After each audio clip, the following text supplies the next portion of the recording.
Dice la palabra, solamente temed a Jehová y servidle de verdad con todo vuestro corazón, pues considerad cuán grandes cosas ha hecho por vosotros. Solamente temed a Jehová y servidle de verdad con todo vuestro corazón, pues considerad cuán grandes cosas ha hecho por vosotros. Hoy vamos a hablar del temor, que es el temor del Señor, ¿sí? Importante porque acá hay dos cosas: temer a Dios y en consecuencia servirle de verdad. El que teme a Dios le sirve de verdad.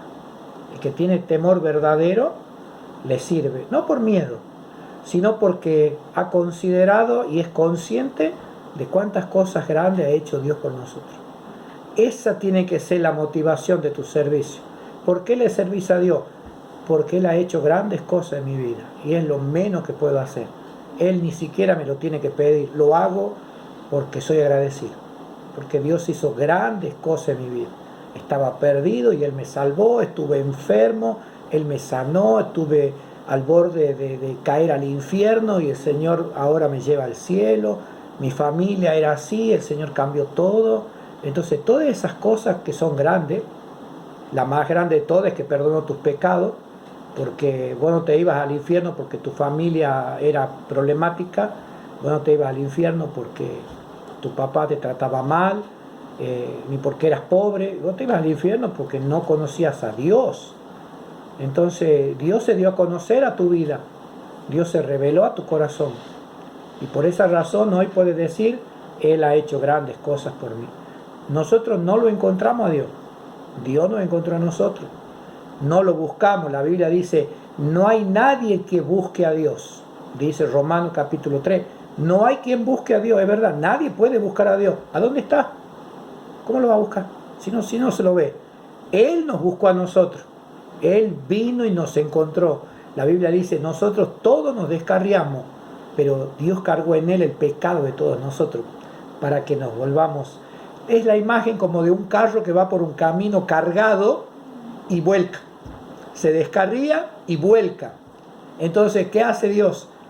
Esa carga que llevamos nosotros, en lugar de volverla a poner en el carro, la pone sobre Jesucristo y el carro queda livianito, vuelve al camino y no se cae más, porque ya no lleva peso. Entonces, ¿para qué vuelve a cargar el carro si acaba de descarrilarse? Se va a volver a descarrilar. Entonces, ¿qué hizo Dios? Tomó toda esa carga, que era todo basura que cargábamos, y se la cargó a su Hijo y la llevó a la cruz. Y a nuestro carro lo dejó vacío: venid a mí, descansad, hallaréis descanso, traigan las cargas, ¿no es cierto? Él llevó esas cargas y nosotros seguimos por el camino angosto, agradecidos y con el temor del Señor. Entonces vamos a ver qué es el temor del Señor. ¿Tienen para anotar? Primero, el temor del Señor significa, esto se llama las 3 R. Las 3 R. Fácil de memorizar para los chicos. Primera R, reverencia, ser reverentes. Esa es la primera R. La segunda, respeto. El temor significa reverencia, el temor significa respeto y significa reconocer, la tercera R, reconocer que Él es grande y yo pequeño. Eso es temor de Dios. ¿A dónde dije yo miedo? Dije terror, dije espantarse de Dios. Hay muchos que creen que Dios es malo y que hay que portarse bien porque Dios siempre está enojado. Esa es una filosofía que viene de la iglesia o de la religión musulmana. Se cuenta, y lo cuento por conocimiento, que Alá es un Dios inestable y que todos los días, 5 veces al día, el musulmán se tiene que tirar en su literita ahí y postrarse delante de él con la frente al piso y pedirle a Dios o a Alá algún favor. En una de las 5 lo va a encontrar de buen humor y Alá lo va a bendecir. Y si Alá no lo bendice es porque lo encontró idiota en ese momento. Tal cual. Es un Dios inestable, es esquizofrénico, es lunático, es bipolar. Entonces, 5 oraciones, una de las 5 lo va a encontrar con las buenas. Y si no me responde, bueno, mañana haré 5 veces, porque 5 veces al día hacen sus oraciones, para ver si encuentran a Allah de buen humor. Cuando Él está de buen humor, bendice. Y cuando Él está de mal humor, no atiende a nadie. ¿Ves? Entonces ellos tienen miedo porque a veces Allah está enojado. Pero nuestro Dios no. La Biblia dice que Dios es amor, que Dios es paz, que Dios es luz. Y si se enoja Dios, lo hace con justa razón por algo que nosotros hicimos. No porque Él ha tenido un mal día, sino porque nosotros hicimos algo malo en el día. Ahí es cuando tenemos a un Dios que se enoja y nos disciplina. Como cualquier padre que no está contento, cualquier madre que su hijo desaprobó, quedó de curso, lo golpeó a alguien, robó, obviamente que no se va a sentir feliz, se va a sentir enojada. Justa razón. Entonces, tener temor de Dios significa tener reverencia, tener un respeto por Él y un reconocimiento.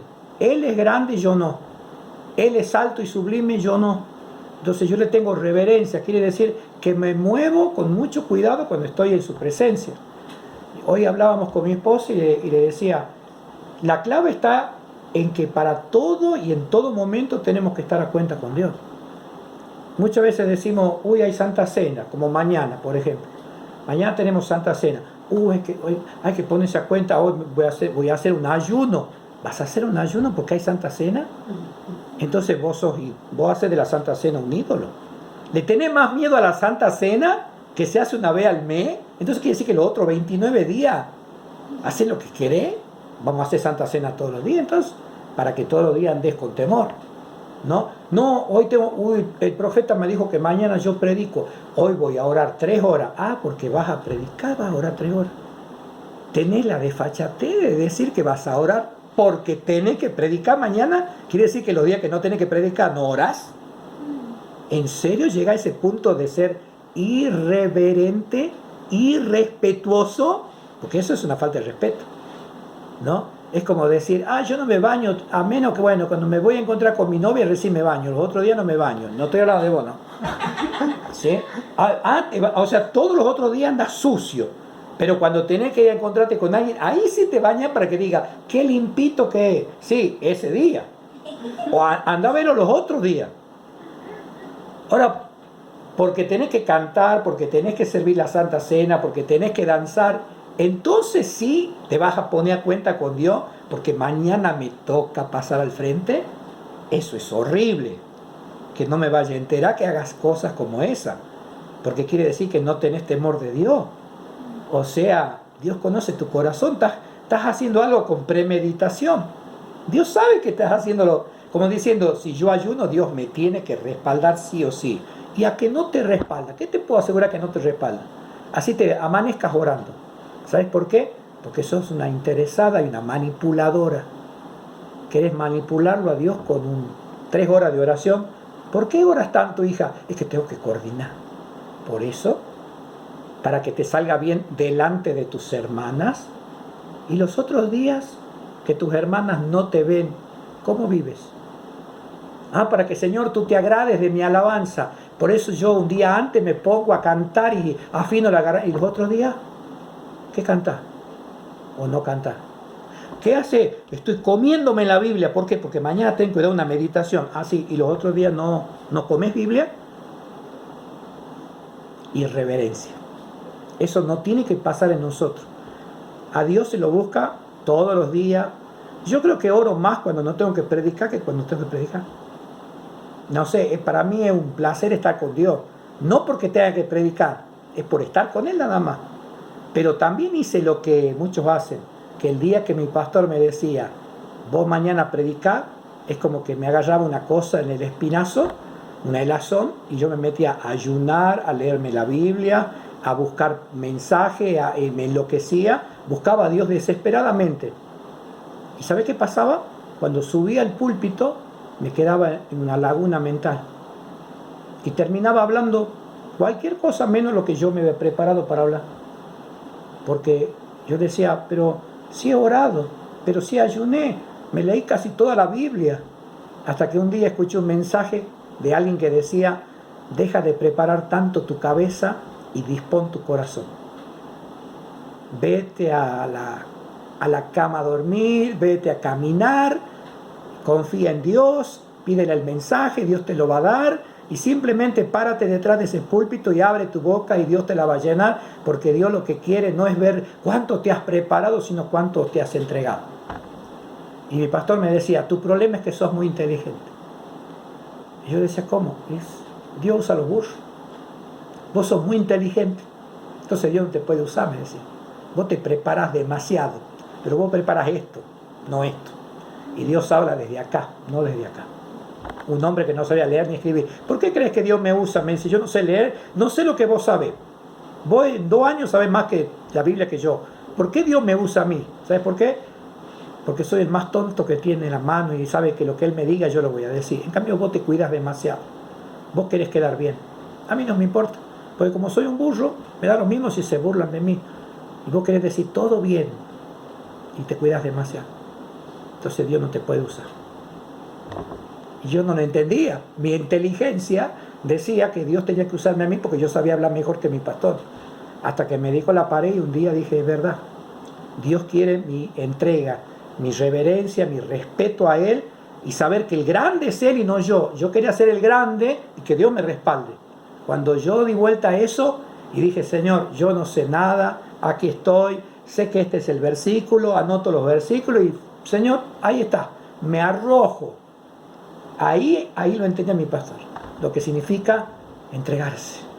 Eso es parte de la reverencia, no pelearle a Dios, no discutir con Dios, dejarse usar por Dios. Que no lo que me guste a mí, tengo que preguntarle qué le gusta a Él. Porque la adoración, la alabanza no es para la gente, no es para mí, es para Él. Mientras yo sepa que le gusta a Él, no importa a quién no le guste. Si me viene y me dice, no me gustó la alabanza, voy a decirle, qué bueno hermana, porque no era para usted. Y siga adelante, porque vos sabes que lo haces para Dios. Yo predico lo que Dios me ha dado, no me gustó el mensaje, bueno, arregle con Dios. Dios me lo dio. Era para ustedes. Ustedes vean si lo van a recibir o lo rechazan. Hablen con Dios. Él me mandó con esta cartita para ustedes. Si ustedes quieren hacer esto como el rey que quemó la profecía de Jeremías con una navaja y después Jeremías recibió la orden de vuelve a escribirla y agrégale más maldiciones todavía. Peor le fue. El rey dijo esto es basura y la quemó a la carta de Jeremías. Y Dios le dijo escribe de nuevo, pero le vas a agregar un par de maldiciones más porque ahora sí se le va a poner grave a ese hombre por rechazar mi palabra, por rechazar mi carta. Entonces, respeto, reverencia, reconocimiento es temor de Dios. Eso es el temor a Dios. Vamos a ver la vida de Saúl en 3 versículos. Saúl significa el que fue pedido. Ustedes saben que Israel pidió un rey y Dios le dio a Saúl. Por eso Saúl significa pedido, ¿no? Entonces, ahí tenemos al rey Saúl. Vamos al primer versículo, capítulo 17. ¿Quién conoce la historia de David y Goliat? Capítulo 17, versículo 11. Vamos a ver 3 cositas del rey Saúl. Perdón, ¿qué? Primero de Samuel 17, 11 y 24. 17, 11 y 24. Dice: oyendo Saúl y todo Israel estas palabras del filisteo, que se llamaba Goliat, se turbaron y tuvieron gran miedo. ¿Sí? Salió el gigante, dijo, si ustedes me vencen, si alguien de ustedes me vence, nosotros seremos sus esclavos. Pero si yo lo venzo, ustedes serán esclavos de nosotros. Esa es una ley bíblica. Uno es esclavo de aquel que te vence. Por eso antes éramos esclavos del pecado. El pecado era el Goliat, que nos tenía a nosotros turbados, atemorizados, sometidos. Hasta que vino Cristo, nuestro David, lo venció y ahora el pecado está bajo el dominio del Espíritu Santo, siempre y cuando caminemos en temor de Dios. ¿Pero qué le había pasado a Saúl? Bueno, Saúl desobedeció a Dios, el Espíritu Santo se apartó de él y vino un espíritu malo. Entonces, cuando apareció Goliat, un hombre de guerra, que posiblemente medía cerca de 1,90 m, dice que Saúl era del hombro para arriba, más alto que todo, era el indicado para pelear con Goliat, que medía como 2,80 m a 3 metros. Dentro de todo el más alto era, pero él estaba muerto de miedo. Le entró miedo, le tuvo temor a Goliat. ¿Y qué dice el versículo 24? Verso 24 del capítulo 17. Y todos los varones de Israel que veían a aquel hombre huían de su presencia y tenían gran temor. El rey tenía temor y los súbditos tenían temor. ¿Ves que el temor es contagioso? Cuando hay una persona cobarde, lo que quiere es acobardar al resto. Yo le tengo miedo a la noche y quiero que todos les tengan miedo. No salgas de noche, te puede pasar algo, pero es porque yo tengo miedo. No estoy profetizando, estoy hablando desde mi temor. Entonces, como yo tengo miedo, yo creo que todos deberían tener miedo, porque si yo tengo miedo, tienen que tener todos miedo. No salga en noche de tormenta, te puede caer un rayo, porque capaz que alguna vez a alguien o a esa misma persona le cayó un rayo cerca. Y piensan que a todo le va a caer un rayo. Eso produce el temor, produce alucinaciones. Saúl tenía miedo y el pueblo, el ejército, se contagió. La cuestión es que teníamos un tremendo ejército muerto de miedo. ¿Miedo a quién? A Goliat. Le tenían miedo a Goliat, ¿sí? Vamos al capítulo 18, versos 12, 15, 28 y 29. 4 versículos del capítulo 18. Mira lo que dice ahí, escucha. Capítulo 18, versículo 12. Mas Saúl estaba temeroso de David. Caramba. Por cuanto Jehová estaba con él y se había apartado de Saúl. Nosotros tenemos que llegar al punto, hablando un poquito de David, sacándolo un poquito a Saúl a un lado. La Biblia dice que cuando el pueblo de Dios está caminando con Dios, el temor de Jehová estará en toda la gente que nos rodee. Que la gente nos tendrá temor. A Abraham le tenían temor por lo rico y poderoso que se había hecho. A David, que era el que tocaba el arpa, el rey le tenía temor. Sansón era alguien que causaba temor. Cuando Israel dice que cruzó el río Jordán, los habitantes de Jericó dice que vieron ese evento asombroso y dice que los hombres desfallecieron de miedo. La idea es que tenemos que buscar a Dios de tal manera que la gente que nos vea llegar sienta una cosa como que, ay, Dios mío, mira quién vino. Y no digan, llegó la tía, hoy va a hacer fiesta, seguramente la vamos a hacer bailar, la vamos a hacer hablar malas palabras. Total, es una más, se hace la santulona, pero después termina más mundana que nosotros. O dicen, mira que, ¿para qué lo invitan? Si, no sé, llega a la fiesta y no tenemos libertad de decir nada, porque no sabemos si se va. El otro día estaba en una reunión y alguien estuvo por decir una mala palabra y me dijo, con perdón, ¿no? Por la palabra. Me pedía perdón a mí para decir una mala palabra. Y era una cosa como que se sentía el vuelo de los mosquitos, ¿viste? Ahora, no sé, nos fuimos nosotros y salimos a la fiesta después, ¿viste? Pero no sé. Hay algo que Dios te pone que los pone incómodos a los otros. Ese es un nivel que tenemos que llegar, que David lo tenía. Al punto de que él, siendo un simple ciudadano, el propio rey le tenía miedo. ¿Por qué? Porque tenía músculo, porque era grandoto. David medía 1,60 m. Saúl medía 1,90 m. ¿De qué le tenía miedo? Él lo dice. Porque Jehová estaba con David y se había apartado de él. Cuando Jehová se aparta de uno, lo que te viene es miedo. Miedo a todo. A todo le tenés miedo. ¿Qué hizo Adán y Eva cuando escucharon la voz de Jehová? Se escondieron. ¿Por qué se escondieron? Porque tuvimos miedo. Se ocultaron. Eso provoca el apartarse de Dios. ¿Qué dice el otro versículo? El versículo 15. Y viendo Saúl que David se portaba tan prudentemente, tenía temor de él. ¿Cómo puede ser que un rey, semejante guerrero, le tenga miedo a un chico con un arpa? En este momento, bueno, ya era un soldado, pero era un soldado bajo sus órdenes. Mas Saúl le tenía temor. Había algo en David que lo inquietaba a Saúl, ¿sí? Verso 28. Pero Saúl, viendo y considerando que Jehová estaba con David y que su hija Mical lo amaba, tuvo más temor de David. Y fue Saúl enemigo de David todos los días. Tuvo temor. Porque encima no solo ganaba la batalla, le ganó el corazón de la hija de Saúl. Y dice, este donde va gana. O sea, hasta ganó una hija mía. Y él lo quería mandar como soldado, lo mandaba al frente para que lo maten. Y el tipo volvía sano y salvo y ganando la batalla. Lo puso al frente de otro pelotón. Dice, vamos ahí. Y volvía sano y salvo. Y Saúl más miedo le tenía. Pero le tenía temor porque todas las cosas le iban bien a David. ¿Sabes que una de las cosas que no nos tienen temor la gente es porque a veces a nosotros nos van las cosas re mal porque andamos mal con Dios y a ellos les va mejor?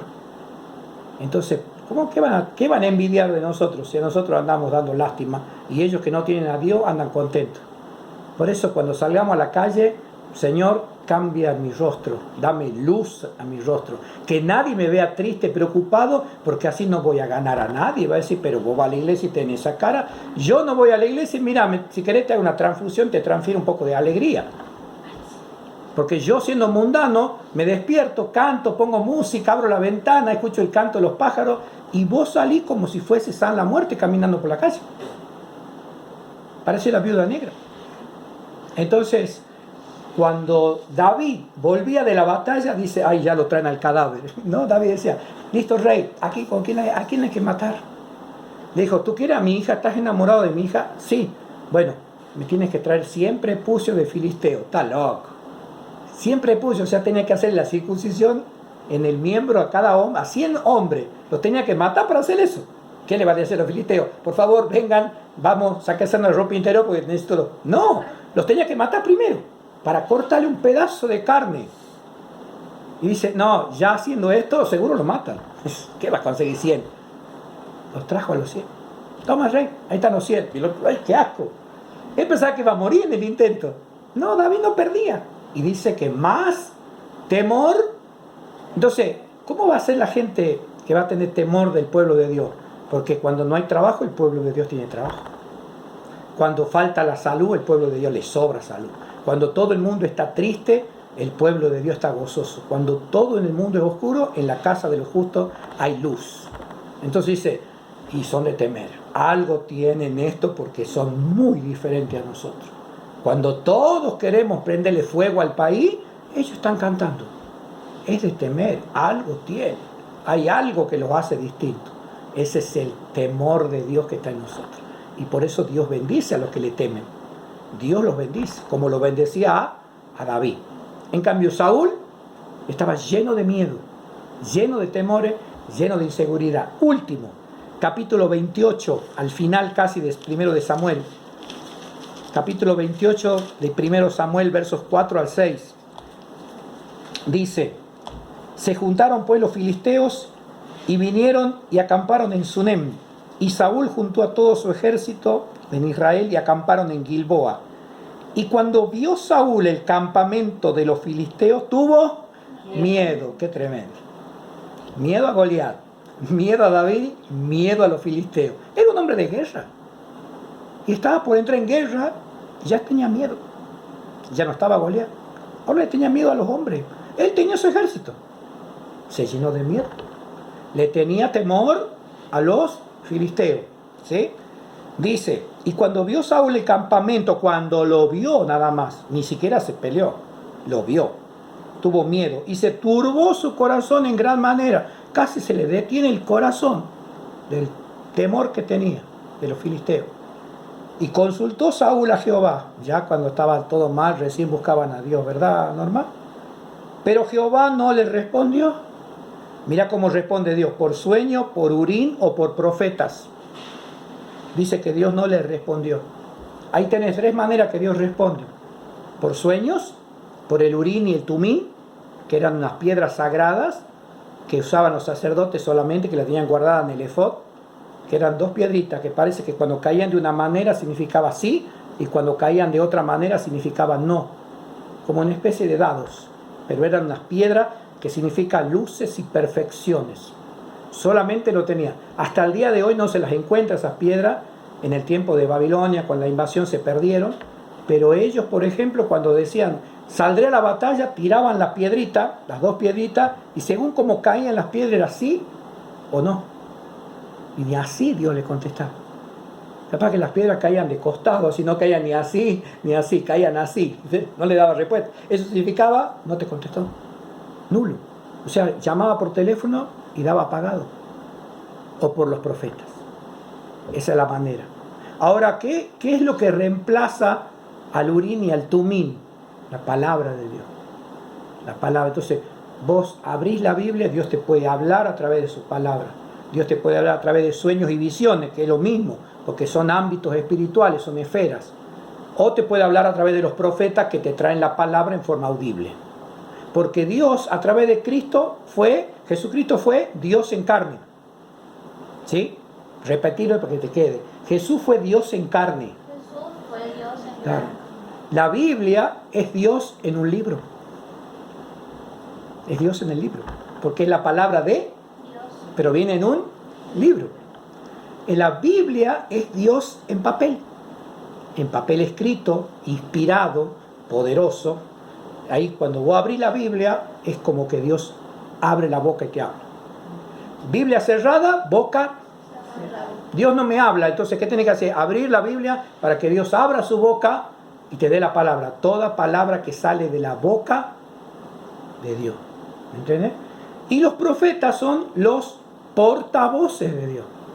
Jesucristo era Dios en carne, la Biblia es Dios en un libro y el profeta es portavoz de Dios. Esas tres cosas las tienen que saber de memoria porque es el código profético, ¿sí? Es un portavoz. Hay gente que lee la Biblia y no la entiende. Para eso tener los profetas, porque ellos sí la entienden, si no, no serían profetas. Todo lo que no sepas de la Biblia, vos le preguntás a los profetas, en el caso tuyo, puede ser al pastor, puede ser al maestro. ¿Por qué? Porque ellos tienen contacto con Dios a través del libro. Por eso dice escudriñad las escrituras, porque en ellas tenéis la vida. El Señor Entonces, habla en parábola. y en parábola, ahí tenés 39 parábolas. Por eso yo soy sincero cuando digo yo no entiendo. Pregunte. Porque lo que saben es lo que tienen entendimiento. Por eso Dios puso maestros y pastores. Claro. En la escuela, cuando vos no entendías, ¿qué hacías? Te ibas del aula enojada y volvías a tu casa. Señorita, no entiendo. ¿Qué tiene que hacer la señorita? Te tiene que explicar porque para eso le pagan. Para eso estudió. Doctor, necesito... ¿Y qué va a decir? No, anda a investigar vos sola. Anda a googlear, te va a decir. No, para eso he estudiado, para decirte, mira, vos te sentís así porque este análisis dice que vos tenés esto y esto y esto. Él estudió, él tiene que explicar. Vos tenés que salir del consultorio sabiendo todo lo que tenés, porque el doctor te explicó. Vos tenés que salir de una reunión como esta, conociendo bien la palabra que se ha predicado ese día.